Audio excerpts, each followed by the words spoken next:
while we are waiting for everyone to join in, I would like to invite you all to type in the chat where you are joining us from. And of course, if you have any questions, we're happy to take them after the presentation. Also, I wanted to mention, feel free to ask anything you'd like about the programs, but also about the admission process. Indeed, we have here with us the Assistant Director at Syracuse, Shri. She will be happy to take your questions regarding anything about the admission process, about the programs that are offered at Syracuse, and also any details that you'd like to, you know, at this stage, of course, about the Institute. So, of course, Shri, I'm happy to leave you the floor. And of course, thank you so much for joining us today and for taking the time to, you know, give us some more insights, some more information. Without further ado, the floor is yours. Well, thank you very much. It's good to see you again, Lavinia, and I'm happy to do this session again with Docsity. And today I have with me one of our current MBA students, Effie Susilawati, who is originally from Indonesia, but is currently enjoying her spring break in the mountains in Nevada. And so we're all in 3 different time zones because Lavinia is in Milan and I'm in Jakarta today, attending recruitment events, and then Effie, of course, is on the West Coast. So let's go ahead. I'll try and share my screen. Okay, is this visible?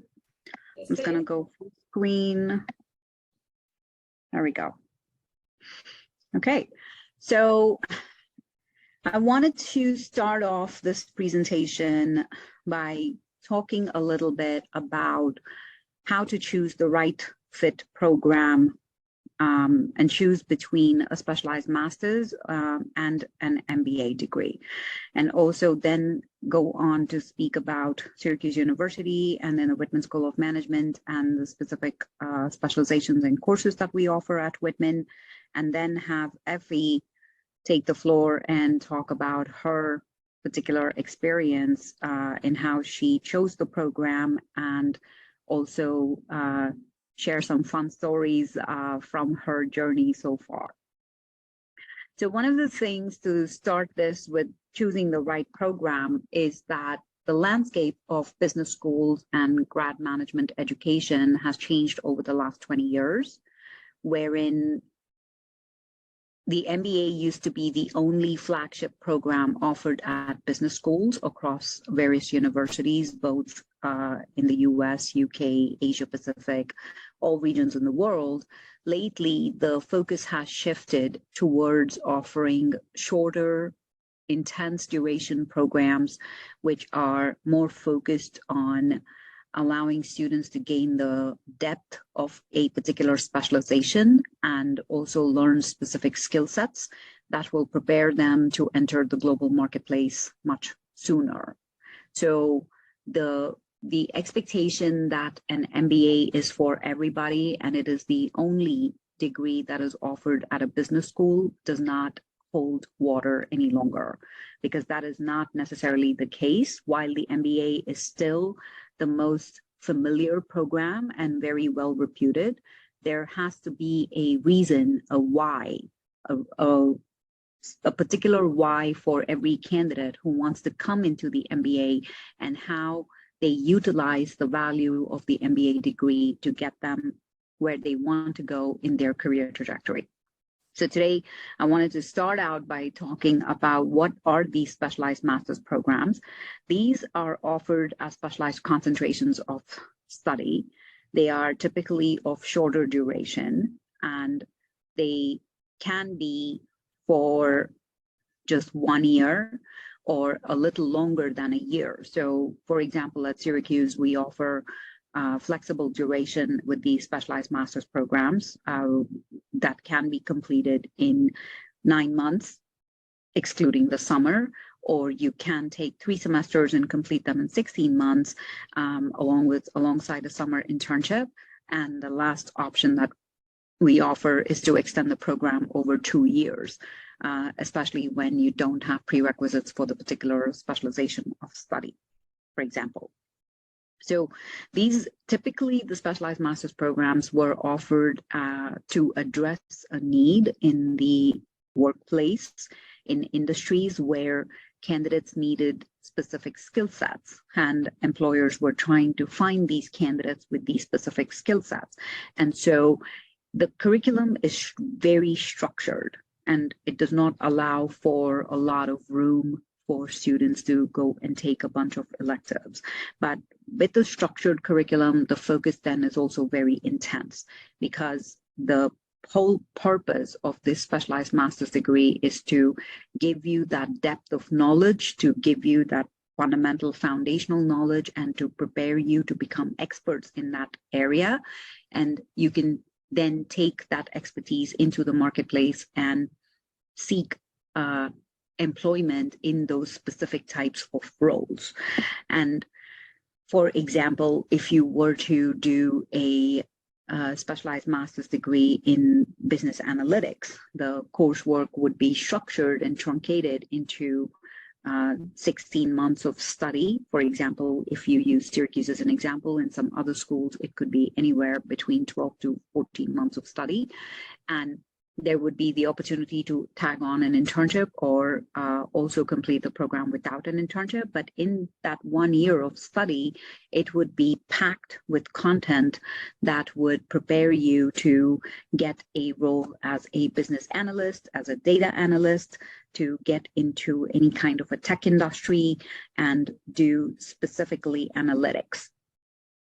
When a specialization like that is offered within the MBA, it comes with some additional knowledge that is afforded to you as the student. And so you learn not only the depth, but also the breadth, and Effie can speak to that because that is one of her specializations. So going back to the specialized master's programs, given that the intensive coursework and the structured curriculum does not allow you for a lot of wiggle room to take additional coursework in the form of electives, there is usually an internship option that could be offered after a year of study. At US universities, you have to, especially if you're international students, you do have to fulfill 1 year of study before you can seek an internship. Sometimes the coursework is tied together with the internship. Other times it is not tied together with the internship, so the coursework can be completed without an internship. So that's why I put in here that it could be allowed after a year of study. Typically, for specialized master's programs, to apply for these programs, work experience is not required. The main goal of these programs is to prepare fresh graduates to become familiar with the employment opportunities in the marketplace, and to equip them with the necessary skill sets to be able to fulfill those roles. So we don't necessarily look for work experience for candidates applying to the specialized master's programs. In some cases, we do see candidates applying to these programs who want to pivot careers within without having a lot of work experience already. So it could be that a candidate applies to these programs. Well, actually, we've seen a couple of different cases. So one case could be a candidate applies to the programs after having maybe 2-3 years of work experience in a particular role, and that's not the role they want to continue in their career. They want to switch into something else, and for that, they need a specialized area of study, and therefore apply for an MS program option at the business school.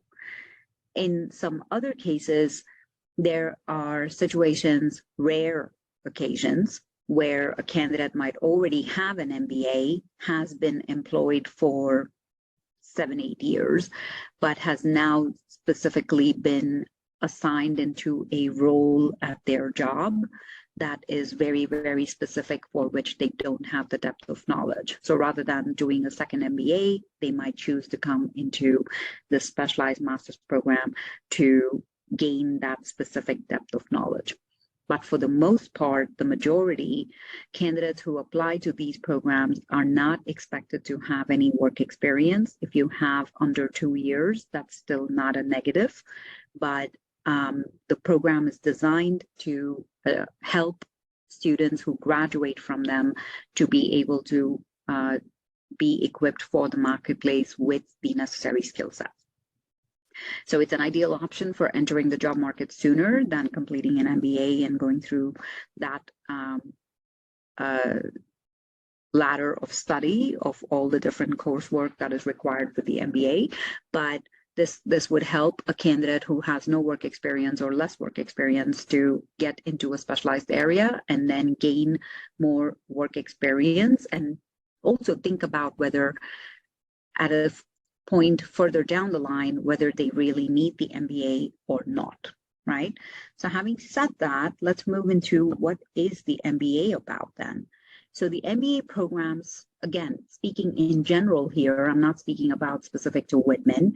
In general, the duration of study of the MBA program is based on the type of program. So what do I mean by that? If you look across at different universities offerings, both across the US or in Europe, Asia Pacific, all the major players, you would see that there are different types of MBA programs that are available. There are full-time MBA programs, there are online MBA programs, there are hybrid MBA programs, weekend programs, executive MBA programs. So how does one choose which one is the right fit? So the duration of study would be based on the type of the program. Typically, the MBA is for traditional MBAs are for 2 years. There are some MBA programs which are shorter and can be completed within 1 year. Usually the 1-year MBA programs are more suitable for people who have quite a bit of work experience.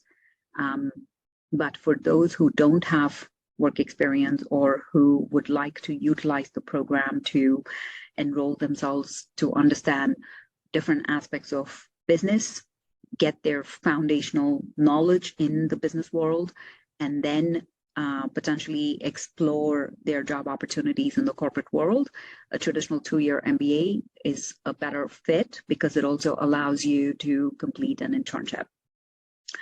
So the MBA, when taken alongside the specialized masters, what's the biggest difference? So one of the first differences is that there is a broader focus that addresses all aspects of management.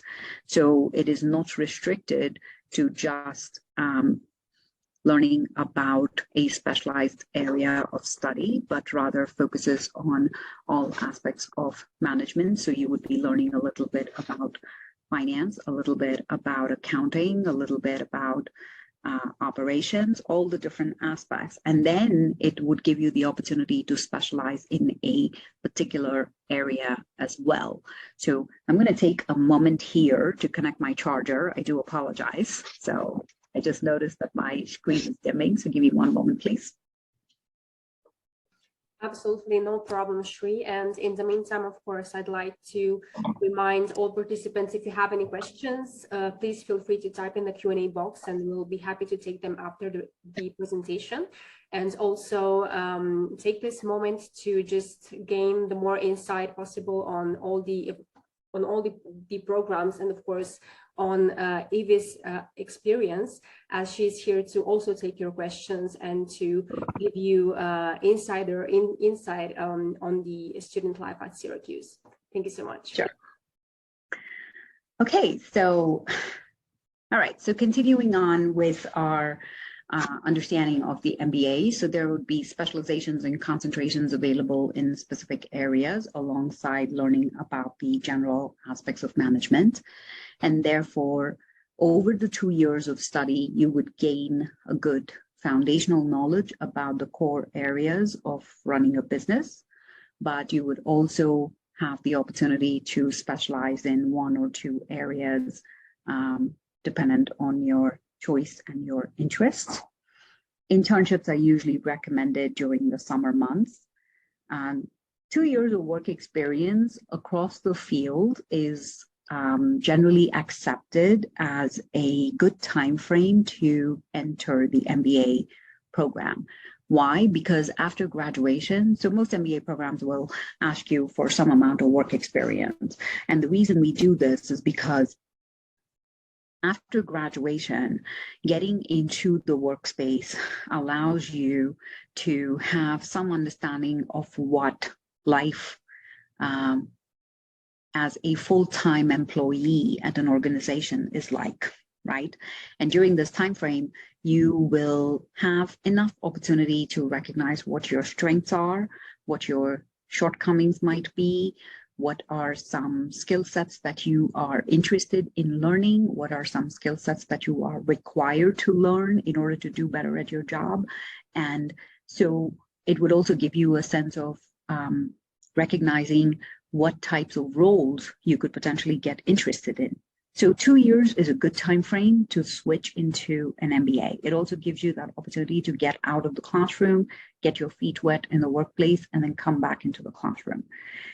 If you go from a classroom to a classroom, so fresh graduates going straight into an MBA program, usually not recommended, because if you don't have an understanding of the workplace scenario and how it unfolds, then understanding cases, business cases in the classroom could pose a challenge. And when you are discussing these cases, because most of the time courses are offered through case study methods, when you're discussing the cases, all you can offer are theoretical explanations, potentially based on your understanding theoretically of the case, but not from a practical standpoint, right?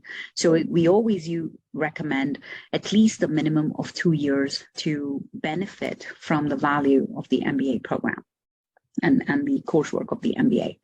In some cases, dependent on the curriculum, the way it's designed by the particular institution, it could be that they have a minimum requirement of at least 3 years or 5 years. Some schools will say that without 5 years of work experience, don't even consider applying.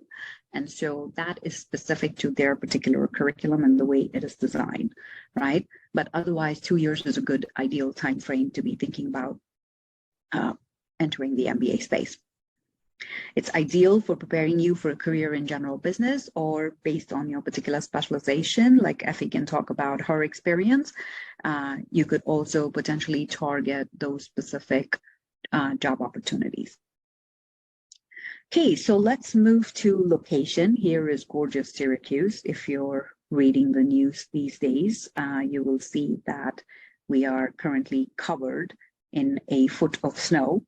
But this is this picture of the Hall of Languages, one of the iconic buildings at Syracuse University, taken on a gorgeous fall autumn day, I think. I wish I could say it was like this every day of the year, but it is not. But then snow has its own beauty. It is a beautiful campus. It's within easy driving distance of New York City, but we are a New York State school. We are not located in New York City. There are overall 13 colleges in various disciplines, and the Martin J. Whitman School of Management, which is the business school at Syracuse University, happens to be one of them.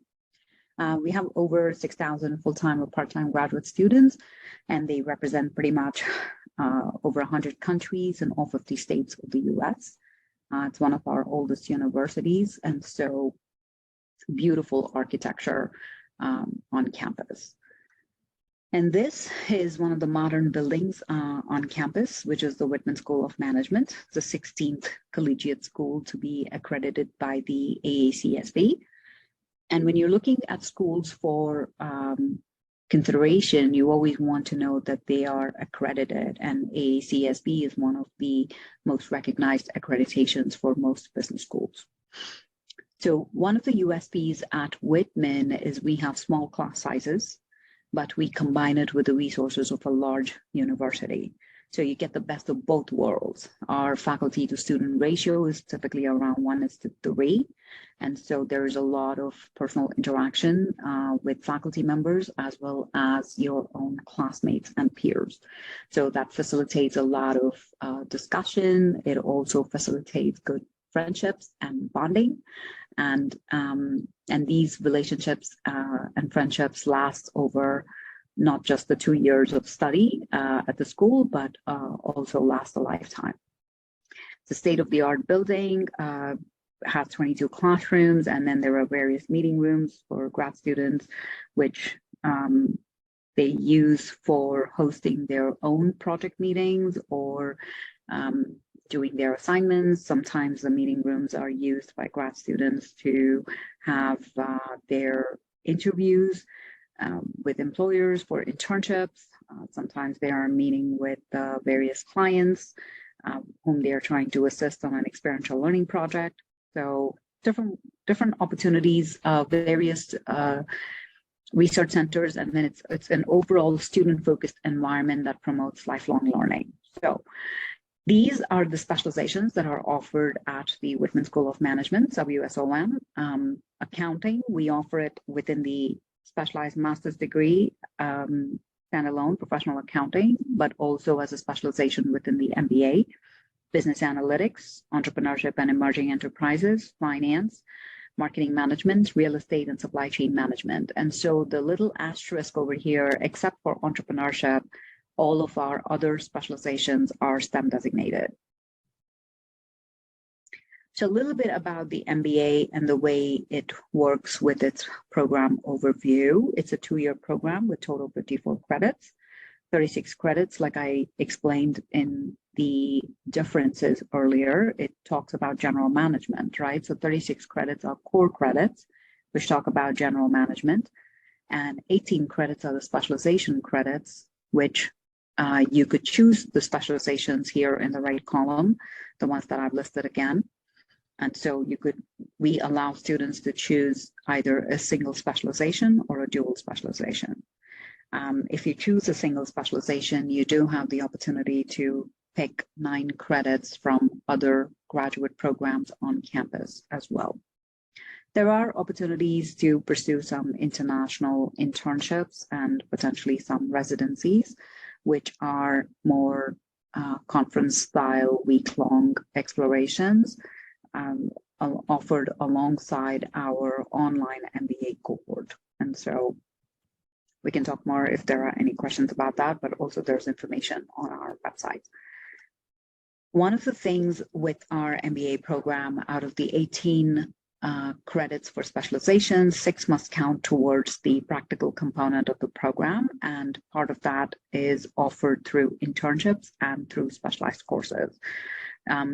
Our philosophy is ACT, which is application of classroom learning to business problems while you are still in class. So the concept or the philosophy is that you don't have to have graduated before you can actually start tackling business problems, but you can do it while you are still a student and as you are learning content in the classroom, in connections with decision makers, and then to offer tangible deliverables. So this is where the experiential component of a particular course could come into play, wherein a professor could bring in a local business into the classroom and have the students work in groups to address the real world business challenges and come up with some solutions. So it gives you the opportunity to actually connect with the decision makers and then offer some suggestions that might help, provide some deliverables to address their business issues. Just quickly to give you an idea about what the application itself could entail, because sometimes we have seen students just send us an email and say, I would like to apply for the program. Well, an email would not cut it. These are all the components that you would have to submit along with your application. It's an online application. There are application fee waiver codes available, and so you could potentially request those when, depending on which term you are preparing to apply for. We have only one intake every year. We take in students every fall, and so you could contact us just prior to these application deadlines that are listed at the bottom of the slide. But these are all the different components of the application, which are also explained on the website, that you would have to complete and send us the materials in support of your application. So there is one application essay. You'll see the question when you log into the portal. There is a video component that's required only for MS applications or MS applicants. There are 2 letters of recommendation. Typically for MBA applicants, we require the letters from your professional network. For MS applicants, we will accept them from faculty. unofficial copies of transcripts, and then the GMAT scores or GRE scores are test optional for the MS programs, but for MBA, it is decided on a case-by-case review. The English proficiency test score for international students typically is mandatory. So specific details are available on the website. So I encourage you all to go and look at our website. A little bit about scholarship and the application fee information. Like I said, application fee waivers are available, individual codes available for each of the students. So you could request a code. Merit scholarships considered for all applicants. There is no separate application required or no separate application deadline. And it's automatic consideration. So as soon as we receive your application, you would be evaluated for admission as well as for merit scholarship. And the admissions interviews could only be on a case-by-case basis. They're not mandatory. So with that, I think I have come to end my section of this presentation. What I'd like to do is now have Effie talk about her experience in the program, but I want her to start out with a fun story of how she actually got acquainted with Syracuse University and this long road of rapport that she and I have built over the years. Effie, over to you. Thanks, Sri. So hi, everyone. Good night or good morning, depends on where you are from. So a little bit background about me. I actually know Syracuse from my previous college because we played football together with Syracuse one time. That's how I get to know Syracuse. But the other stories that I have is that I met Sri at 2018 in a education fair, QS World Tour, I think. And we got acquainted. It was kind of like accidental because I was looking at the option for the US college and I came across Syracuse University, and then we have some discussion about how the application process is, and then what are my qualifications at first, because on 2018, I was only having 3 years of professional experience, and I wasn't sure if this is the right time for me to actually apply for MBA. But Sri convinced me that, like what she said earlier, that 2 years is actually enough for you to apply for MBA, right? So I decided to start my application on 2018, and then I took the GMAT at that time, and I wasn't satisfied with my GMAT, so I decided to postpone my application on that year. And going forward into the next year, so I keep in touch with Sri during that time, and so just talking about the process of how to prepare for my application, how to prepare the essays, the tests, because I was also working full-time during my application process. And preparing for GMAT is actually very, very time consuming because it is a new test. It is a new method of study for me. So on 2019, I came across with Sri again in one of the tour in Jakarta, and we were talking about the application process. And then I said to her, I am sorry, I think I could not apply this year because I was promoted by my boss, because I told my boss that I might actually apply for school, and they want to keep me in the company by promoting me and increase my salary. So I'm like, okay, I just got promoted. I have a new responsibility. So I just want to explore that career path. And come to the next year, I got transferred into a different team in my company, and I was handling a lot. So I have 5 years of working experience in manufacturing industry, and I have various positions during working. So I came across on quality control, which I don't really, I thought like, okay, business process is very cool, but like the other aspect of that, I was not very passionate about. So I think I want to pivot my career, and I want to be introduced to the aspect of the other management, because working in engineering for too long for me was something that I did not very interested, because I want to get to the next part of my career in management. So I decided to pursue Sri again in 2020, I believe, and I applied for the Syracuse University and gathered all my application, took GRE because I wasn't satisfied with GMAT, so I tried another test, which is, for me, it was a little bit easier because my background in physics, so it was mathematical questions were easier. So yeah, that was my story of admitting to Syracuse, and I am so glad I finally made the decision because I experienced a lot of things that I would not experience otherwise. So if you guys have any questions, feel free to type in the Q&A. And yeah, a little bit story about me again is that I work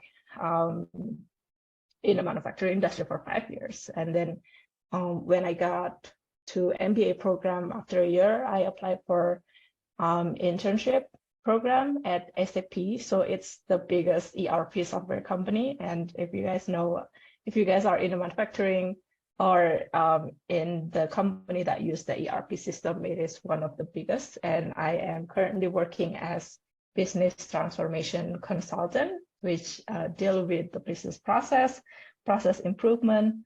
So I think by getting into MBA and preparing my career in the business world actually is something that related to each other, because when I do my internship, there are a lot of knowledge that actually is related to the courses that I took in the school.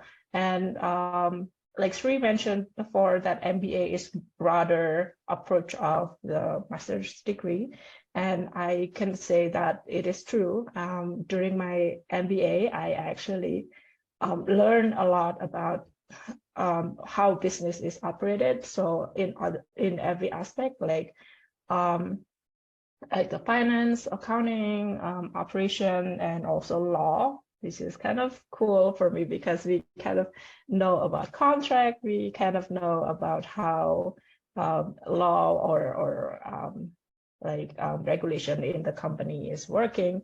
And the other interesting thing is that when we explore a lot of different aspects of business, we kind of know that we are interested in some area. And I did not know that I have a little bit passion in entrepreneurship before I get into an MBA. And then I took a class in entrepreneurship, and I thought that I actually have a skill in entrepreneurship. So it was actually very interesting to explore that options.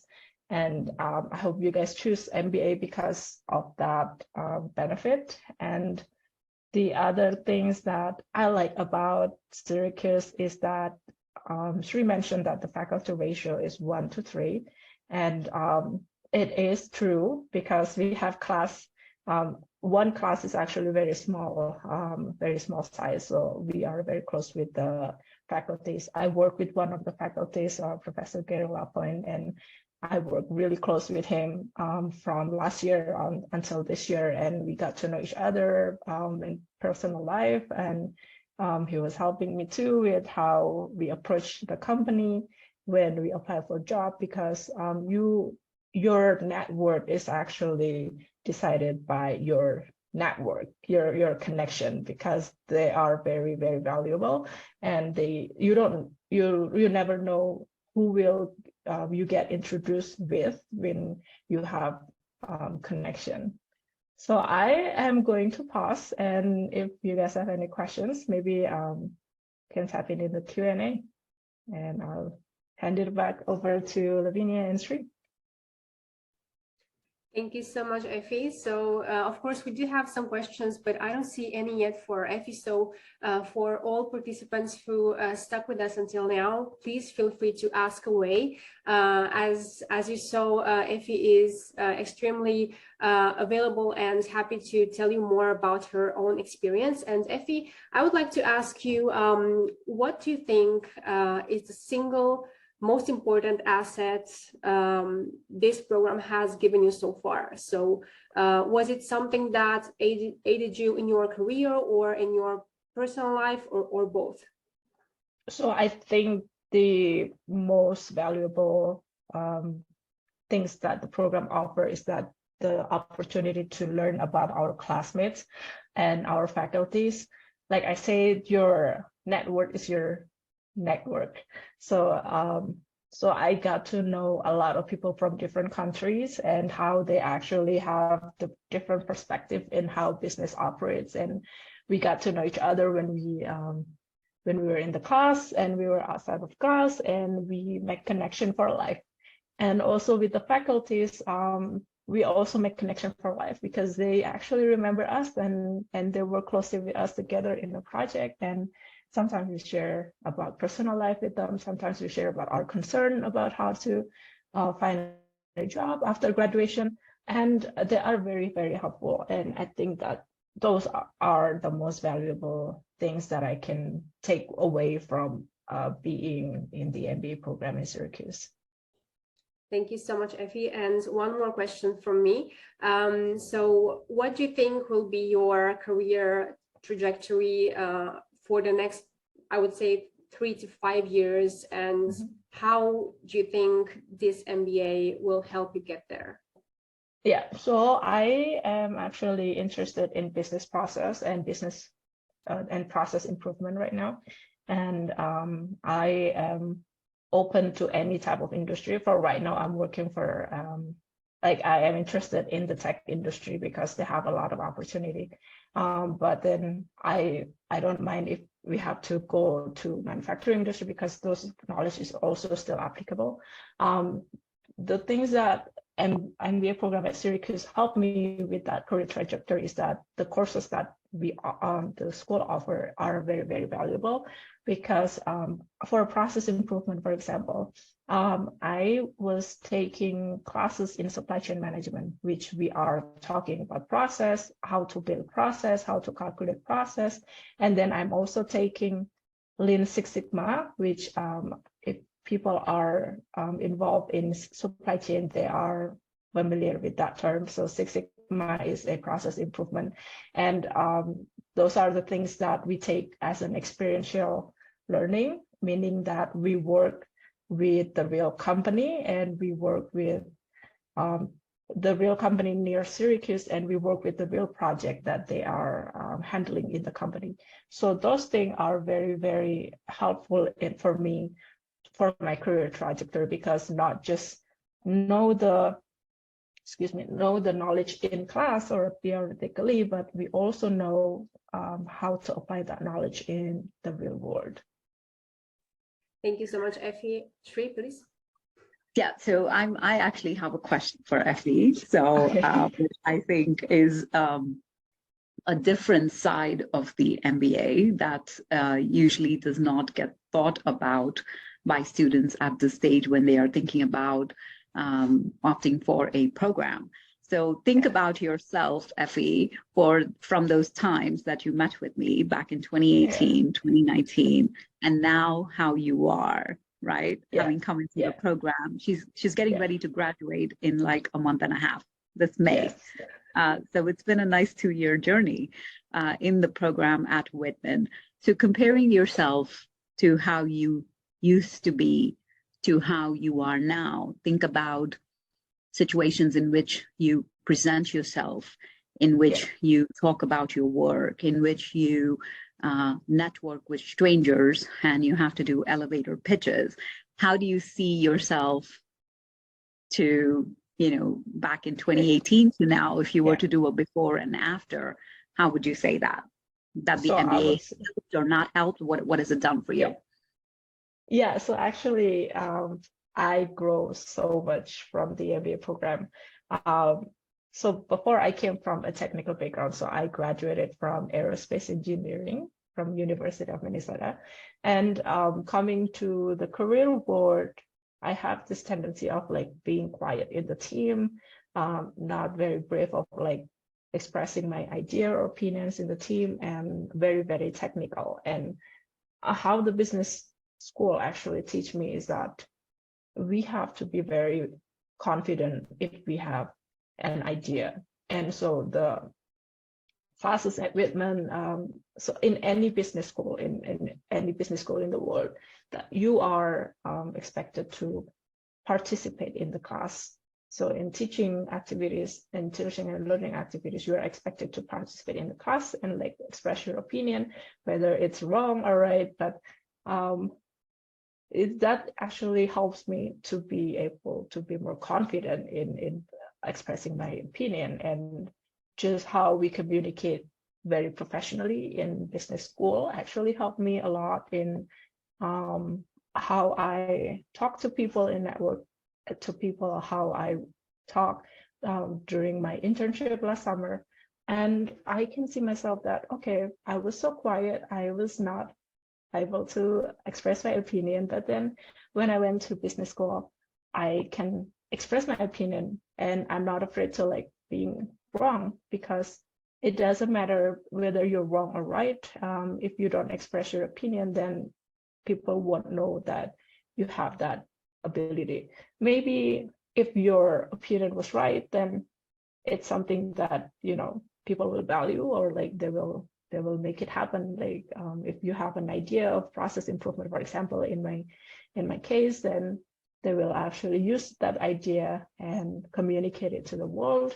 And that's how I see myself grow over 2 years, and how I'm not afraid to make connection with people. How if I was still like 2 years ago when I was in technical field, when I come to a networking event, I would be very quiet and like, okay, I'm not going to talk to people because what would they offer?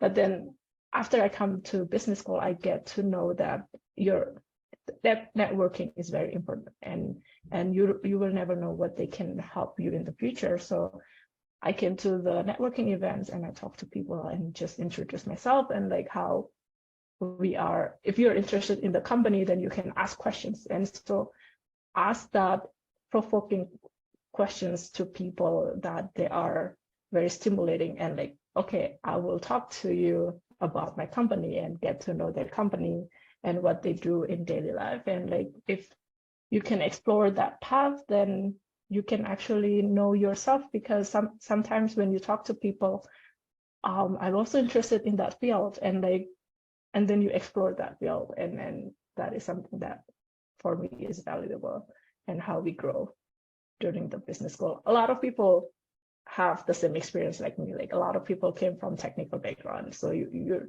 don't be afraid if you come from engineering school or accounting or other technical background, because you'll be taught on how to express your mind in the business setting. And that is something that I would say, again, is very valuable in any situation. Thank you so much, Effie. And to stay on the topic, a participant was asking if having an engineering background, they can benefit from a master's or an MBA at Syracuse. Yeah, so having an engineering background, for me, in my case, I was interested in supply chain, and as people know, supply chain has a lot of calculation, a lot of numbers, a lot of technicals. Like we call it like a structure framework of thinking. So having that knowledge in engineering will actually not helping us to know the technical side of the business itself, but we are taught in engineering school how to solve problem, how to think in structured way. And so when we come to MBA, especially in business analytics and supply chain, where your quantitative skill is actually very important, it helps a lot. Because for example, I was involved in a project, so I worked part-time during my school in the dean's office, and we are having that project of quantitative method. And so if we come from an engineering background, we have that problem solving skill where we can actually tackle any problem for the quantitative method. So don't be afraid. It is a big pivot of career or pivot of skill, but you will be taught on how the base of business in the business school. So you'll be taught how to get familiar with finance, how to get familiar with ledger, balance sheet, and all that stuff. So it is So just Yeah. to piggyback off of that, from the academic side, you want to always remember that whatever is your previous skill set, whatever is your undergraduate skill set or degree, you're going to capitalize on that in different ways at a B school.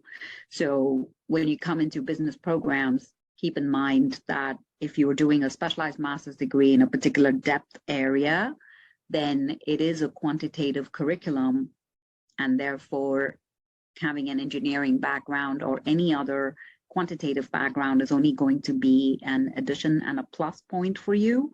There might be some aspects of business that you would have to learn from foundations, which we teach you from foundations, but it doesn't take away the way you've been taught to think and how you apply that thinking. That quantitative thinking is still necessary and mandatory.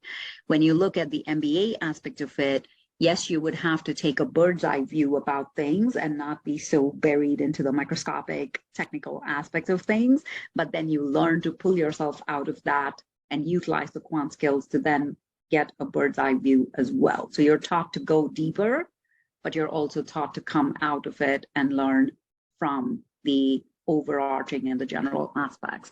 So we see a lot of engineers who move into business, and it's like a natural progression. So I would say it's just your next phase. What you want to be specific about or introspect about is what aspects of business are you really interested in, and how do you want to capitalize on what you already have towards utilizing the business degree to get you where you want to go. Thank you both so much for the insight. And of course, speaking about masters and further opportunities at Syracuse, I saw a couple of participants asking about transitioning from a master's to a PhD. Is that possible? And if so, how often do you see students pursuing this? It is possible. It's just procedure-wise, application requirements are different for the PhD program, and also they are administered by the Dean's office at Whitman. They're not offered through my office, which is the master's programs office. But academically speaking, yes, you can come into an MS program or even the MBA for that matter. And we've had as I'm trying to recollect some anecdotes and names of students, we have had, off the top of my head, I can think of at least 3 students who completed the MBA and then proceeded to go into the PhD because they wanted to start their own teaching consultancy, if you will. So they wanted, one student actually used the summer. Instead of doing an internship, she used the summer to explore different parts of the US because she was going to set up her own, like an e-service, e-commerce platform to offer coursework to teach to teach business concepts online. Right? So she also did her PhD program, but then while she was in the MBA, she used the summer to get her cultural exposure because she was going to incorporate that into her coursework that she was going to present online. So there are different creative ways in which people utilize the combination. So ultimately, you want to recognize and understand if you're coming into the specialized masters and you want to pursue a research track, because career-wise you want to get into a PhD, which is a terminal academic degree, then yes, you want to utilize your specialized master's degree to gain that research component when you are interacting with your faculty and then proceed towards a PhD. But if you're utilizing the specialized masters to gain the depth of study in order to become more employable in the marketplace, then you would switch your trajectory a little bit to not focus so much on research, but like on the practical aspect, to take that and focus on the internship and then get yourself skills ready to be employed in the marketplace. So yes, you can go in both directions, but it's good to recognize with some introspection where you want to go and prepare accordingly, because you cannot finish one and then get into the next and then say, oh, I don't want this now, because then you're you cannot leave it midway. Thank you, Shri. I saw a couple of questions asking about the admissions criteria. So is it the same for applicants all over the world? Do you accept also, for example, online bachelor degrees or master's degrees as a title?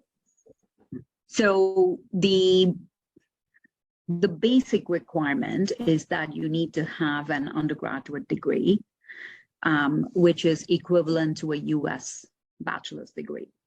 So it has to come from an accredited institution, and therefore we have a database that we utilize, which is used by most universities across the US, and it's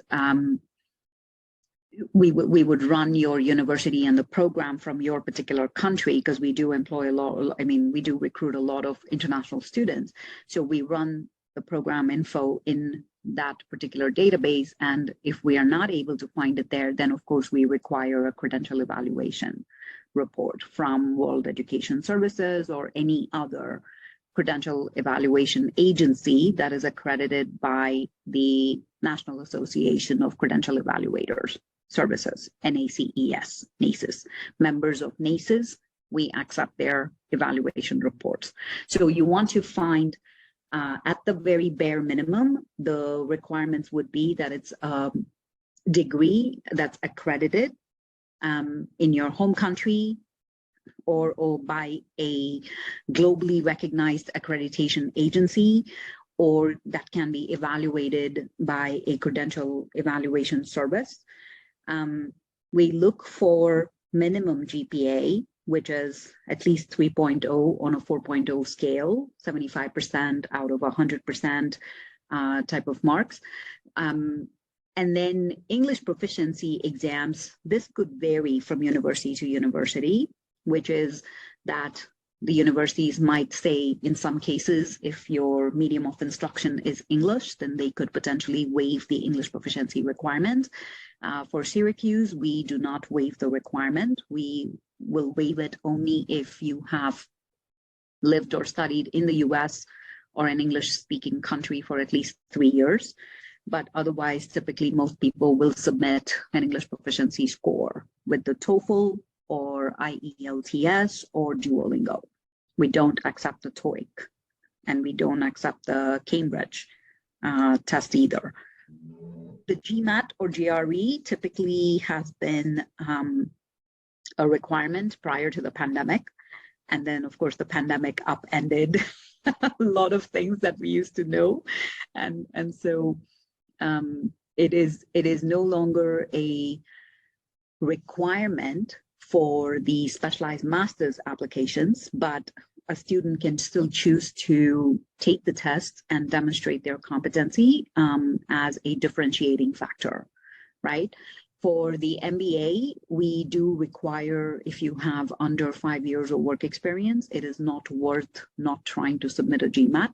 So it would be in your benefit to submit the GMAT, because then if we don't have a lot of work experience to evaluate and see a growth trajectory in your responsibilities, then what other content do we have to evaluate a candidacy on? Something that is standardized, so a test score would be valuable, and it would help not only with securing your admission, but it would also demonstrate your competency in the quantitative abilities, given that we are a STEM designated quant-heavy program. And so it would benefit you for taking the test, whether the GRE or the GMAT, and demonstrating your abilities that way, academically speaking, and would also aid in a scholarship package. So most universities now have gone test optional, but they would still recommend that providing a test score is not going to be detrimental, as long as you don't completely bomb the test without preparation. So there might be recommended minimums. At Syracuse, its recommended minimum is 600 on the GMAT. And if you do the GRE, I believe the quant minimum is 160 out of 170. And so you would benefit from reviewing all of those details on the website before you decide to take the test. Thank you so much, Sri. That was a very thorough answer. So Bismarck, who is a final year optometry student, is asking if he stands any chance in furthering his studies at Syracuse. So how often do you see candidates from his backgrounds apply? From optometry, I've been at Syracuse since 2014. I can very confidently say I have not seen any. So welcome to Syracuse. But it's a question of like, what would you like to pursue after optometry?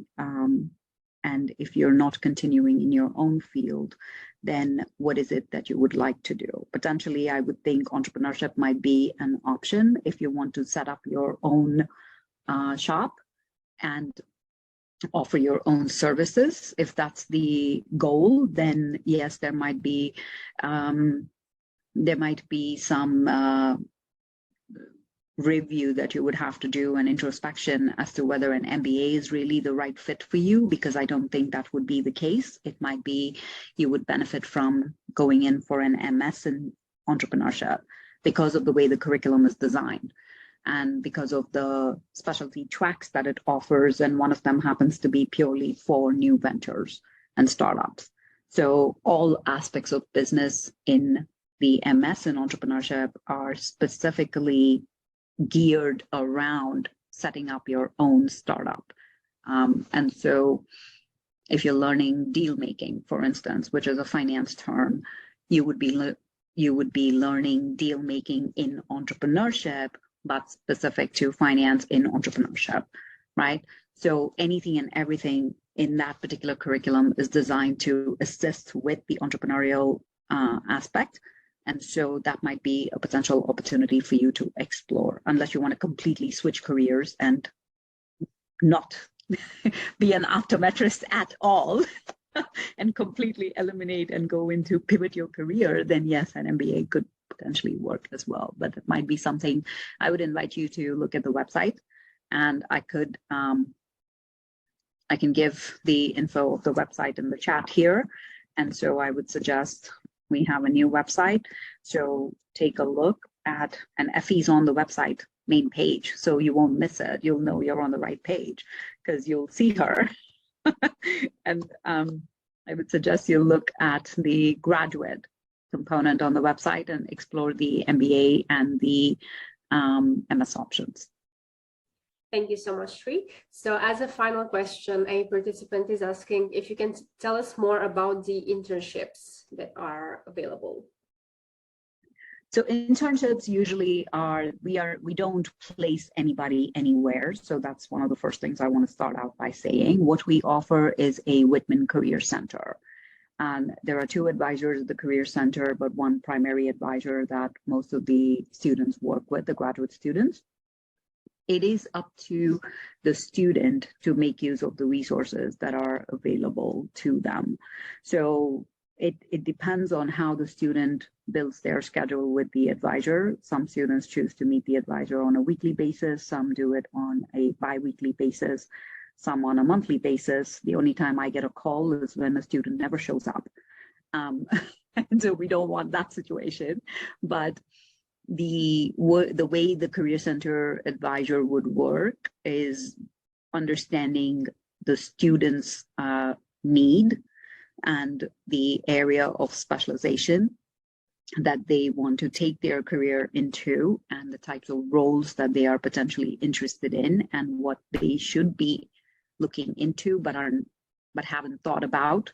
So the advisor could then direct them into those types of roles. They might send you some job announcements. They might also assist you in preparing your resume, preparing for mock interviews.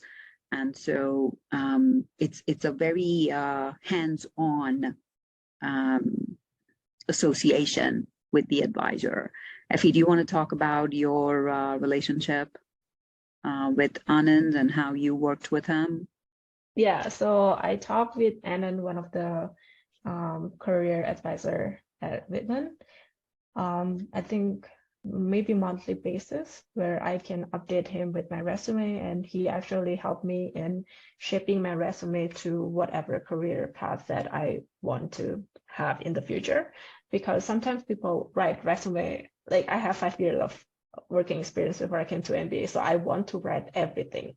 I want to write all my career experience, like especially because I was placed in different department. So I wanted to write everything in my resume. But then the question is, what do you want to achieve in your career after you graduate? And that is the most important piece of like the information on how do you want your resume to be perceived by your potential employer. And the Career Center actually helped me a lot with that, proofreading my resume, helping me do the mock interview every once in a while before I have interview for the job opportunity.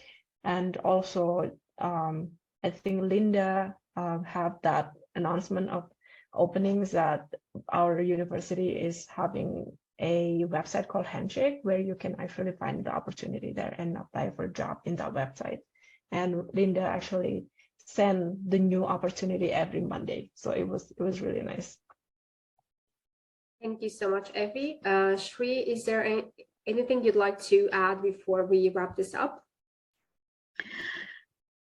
I would say come to Syracuse, experience the snow, but otherwise, I think one thing that is usually not thought about when students are thinking about advanced study or advanced degrees, and I think I say this pretty much in every webinar that I do with you, so Lavinia is probably tired of listening to this, but I say this every time. Introspection is the most important aspect before you begin your course of study, or before you even begin to look for a program that you want to apply for.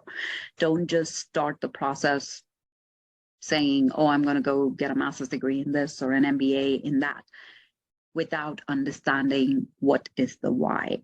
The why is very important because that will help drive and channel your motivation in the particular area that you choose. You will experience challenges, both academic challenges as well as life challenges, practical challenges, and it's always the why that keeps you going. And once you have your why, which is very clear, that will then also help you see how the program that you choose is going to help you get where you need to go or where you wish to go. So if that why is not clear, why am I doing this? You're going to face a lot more doubts along the way. And I will not be around all the time to clear those doubts, like I keep reminding Effie too. But at some point, nobody else outside can tell you what to do, because it has to be something that becomes very, very personal to you. And when you approach your advanced study that way, you will benefit the most from whatever you choose to study, because you will capitalize on all the resources and all the opportunities become available to you. If your why is not clear, then you really don't want to even wake up and go to school every day. It's a drag. Everything becomes a drag, right? So that's my biggest piece that I would say before you pick. I hope you pick Syracuse, but before you pick any university, that's the biggest thing I would want for you to remember. Okay, so definitely do some soul searching ahead of that. And of course, I would like to thank Effie and Shri for being here with us today, and for the time they have taken to answer all the questions and to give us some really precious insight into what Syracuse is all about. And to all participants, I would like to remind you to keep an eye out on your email inbox, as you will get the recording of this event, and of course, all the information to get in touch with Syracuse. So I hope to see you all to the next event in partnership with Syracuse. And until then, I wish everyone a nice day or evening, according to where Thank you very much for Thank you very much again for this opportunity to collaborate with Docsity and, for having us. Effie, thanks for, staying up and doing this webinar with me. I now have proof that, yes, through your own admission, I worked very hard to bring you into the program. And so I hope this was an insightful experience for all the participants, and thank you all for joining us, and I hope to recruit more of you. So have a good evening. Thank you so much. Bye-bye. Stay safe. Bye-bye.